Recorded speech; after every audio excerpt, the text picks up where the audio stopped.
Good morning. Welcome to Sunday Snacks with Sam and Ellie. And today we are going to be talking to you about the fact that sustainability is not a new concept. Amen.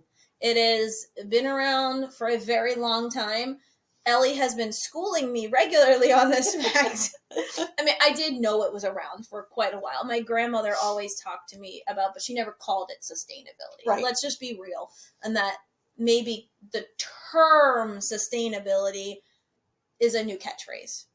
Maybe. Yeah. But the concept is as old as time. Yeah. Right. To many of our elders, it was just common sense. And living. It was like, hello. Like, why are you not doing this? Exactly. Because I think the reason that I got into this conversation with you originally is that like we were talking about recycling. Mm-hmm. So in our town, a friend of mine is running the recycling program, and she's really advocating for that and a compost program. Well, my grandparents have been composting. I don't even know how long they composted because I was born in the 80s and they were composting in the 80s.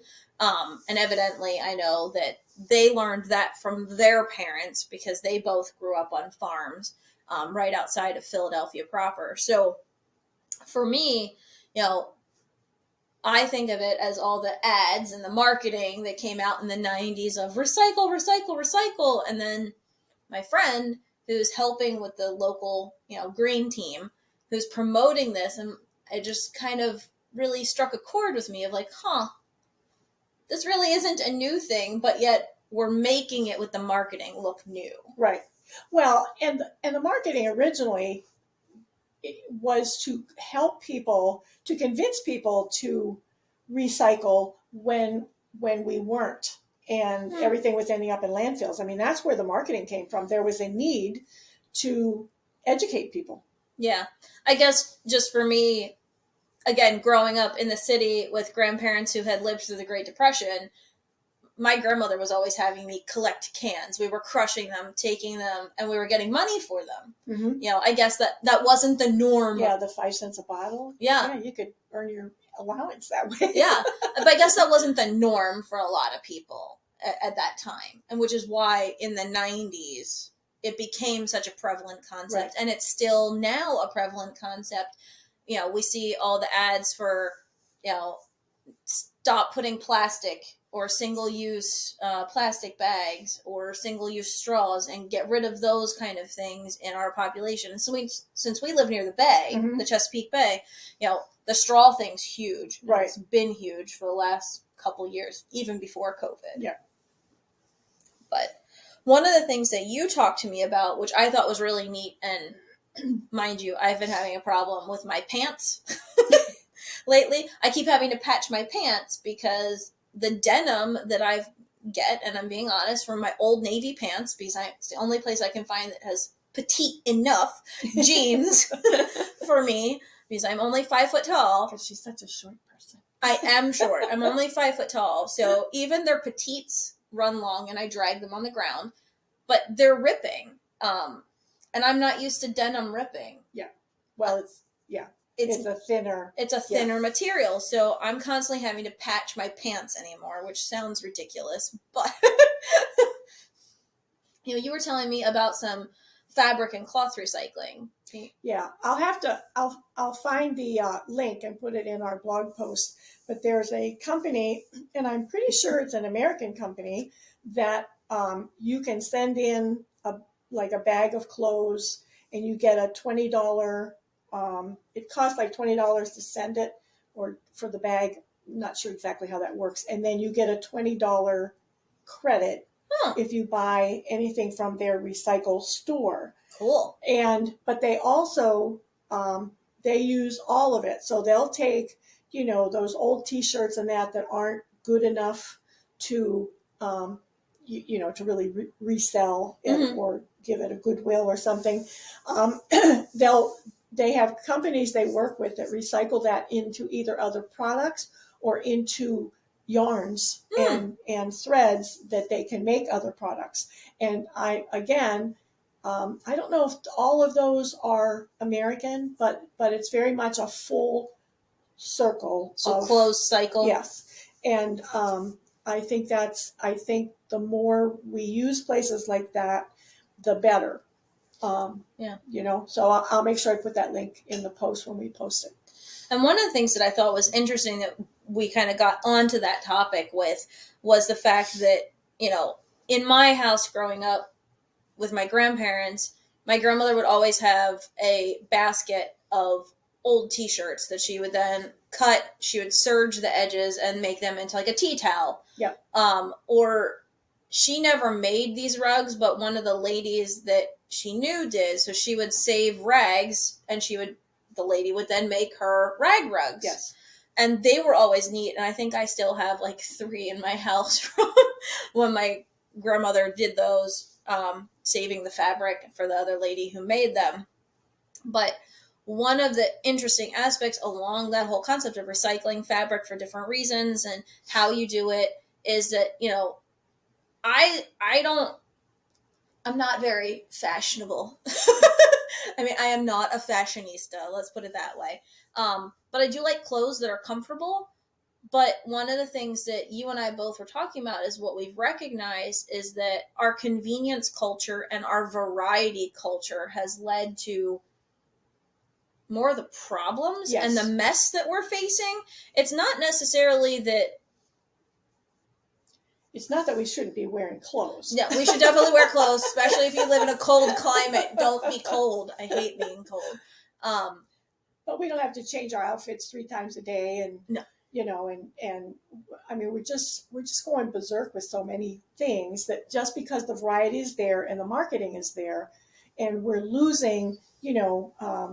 We grew up with families that you had your 5 days of school outfits, and you had your play clothes, and then you had your either your jammies, and your play clothes often were also any kind of work clothes. Mm-hmm. But your mom didn't wash 3 sets of clothes for you in a day. Oh no.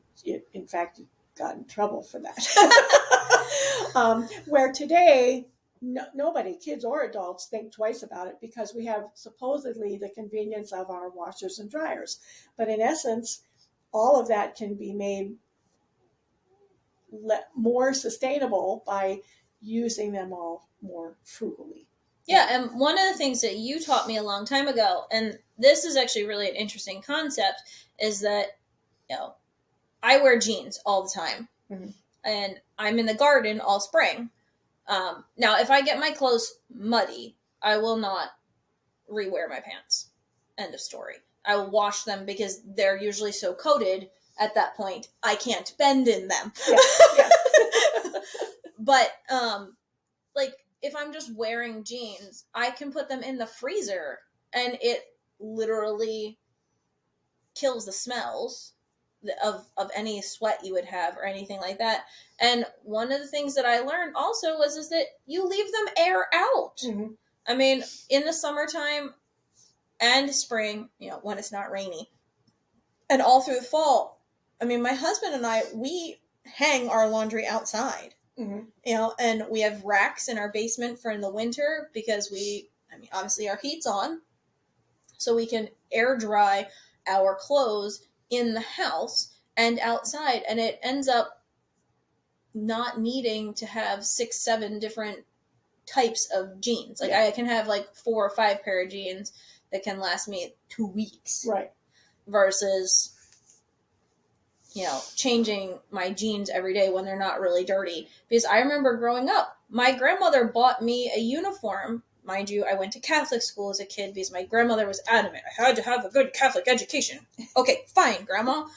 But she would buy me a uniform that was bigger than I was. Yeah. And she was a seamstress, so she would, sew in the sides, and she would, hem up the bottom. But that fabric was so sturdy, I would wear my jumper over top of my shirt and my shorts all week. Yeah. I'd wear one jumper. I would change my socks and underwear and my shirts and stuff, but my outerwear, the jumper, which was the thing that technically would have been the dirtiest, I wore all week. And it wasn't a problem. I didn't smell. I wasn't that kid in school. Yeah. I literally didn't have to because this fabric was so sturdy. And that cloth lasted me multiple years. Yeah. So, absolutely. but one of the other things, when we're talking about all these concepts that you brought up was, the people that you heard about in the 70s. And, you baffled me because you pulled out the books. Do you still have them nearby? Yep. So you pulled out like the whole Earth catalog. I had never even heard of this thing. Everybody's heard of the whole. Okay, well, everybody except for me. I live under a rock. Okay, but she's got some of the original whole Earth catalogs by Stuart Brand, and in there, I mean, that was the one from the 70s. It was talking about permaculture. Permaculture is a big thing right now in trying to create sustainability and safety and a safety net in like areas where they're very arid climates. I didn't even know that was a thing. I thought it was a relatively new concept, and then she did that. And she made fun of me. No, it's okay. It's great. It's great that we're coming full circle. Yeah. Well, we do that like about every 50 years. If you've noticed, our local Joseph's department store, their latest clothes are things I wore in the 70s. Oh, God. Yeah. Not that I would wear them now, because somebody in their 70s wearing clothes from the 70s is not the same fashion statement as somebody 20 wearing the latest fashion trend that I was familiar with from the 70s. I think that makes sense. Yeah.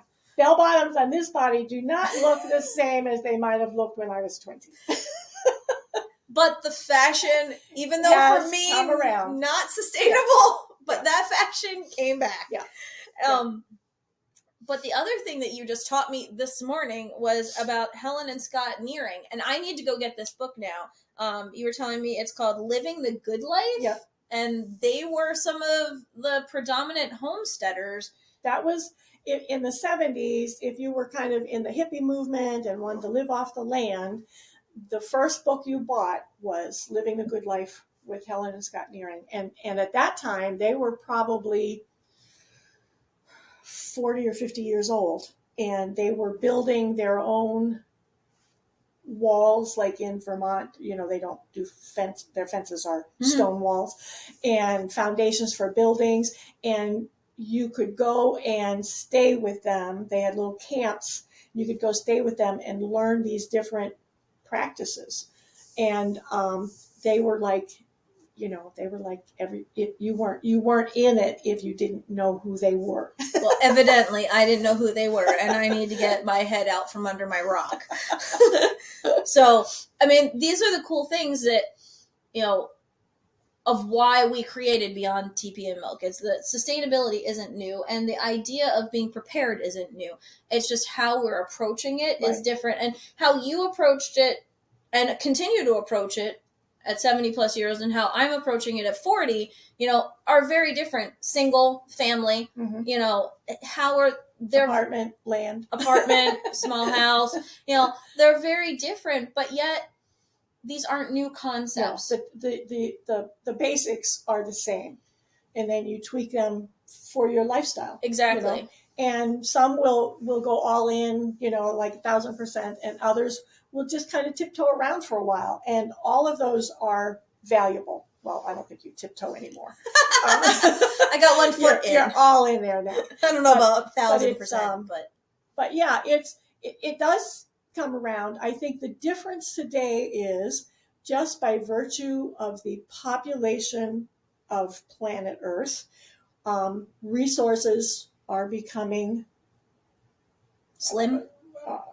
Well, oftentimes less available, along with storms and droughts and fires and all those kinds of things, so that whatever small things that we do, we may not think they're important, but in virtue of thousands and millions of people taking those small steps does have an impact.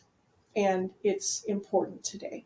It is important. So what we would love to know from you is, what is one thing that you've learned either from somebody else, or one thing that you do that is sustainable, that maybe has come full circle and come back around. Yeah, and somebody else can learn from. Let us know. Yeah, because we're learning from you as much as you're learning from us. We love to have you, and we're thankful for you following us. So, Absolutely.